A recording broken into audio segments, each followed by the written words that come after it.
नाज़रीन, मोरो में रिपोर्ट करे रहिया रिज़वान अली जुमानी ईरान से इज़हार यकजहती तौर पर मोरो शहर में पुरअमन एहतजाजी रैली कढी वई, जेका शिया जामिया मस्जिद खां शुरू थी शाही बाज़ार ताईं कढी वई। रैली जो एहतमाम अंजुमन हुसैनी रजिस्टर्ड तहरीक बेदारी उम्मत Mustafa अमलदार scout Asgaria students organisation ऐं शिया ने हैदर करार मोरो जे सहकार सां कयो वियो। रैली में वॾे अंग में शिया मोमिनीन समेत शहर जे माण्हुनि शिरकत कई, जिन हथनि में ईरान सां यकजहती ऐं अमरीका और इसराइल ख़िलाफ़ बैनर ऐं प्लेकार्ड खयां विया। रैली जी अॻवानी अंजुमन हुसैनी जनरल सेक्रेटरी सैयद बाबर अली शाह, मौलवी इमरान रज़ा साजिदी, जावेद मुस्तफ़ा बूतराबी कई।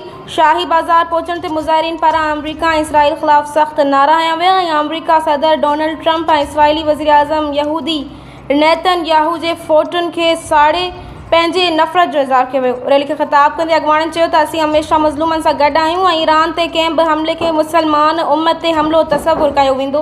उन मौक़े ते सिक्योरिटी जा इंतज़ाम सख़्तु कया विया हुआ, जंहिं सबबि कंहिं बि नाख़ुशगवार वाक़े खां बचाउ थियो ऐं रैली पुरअमन नमूने इख़्तिताम पज़ीर थी।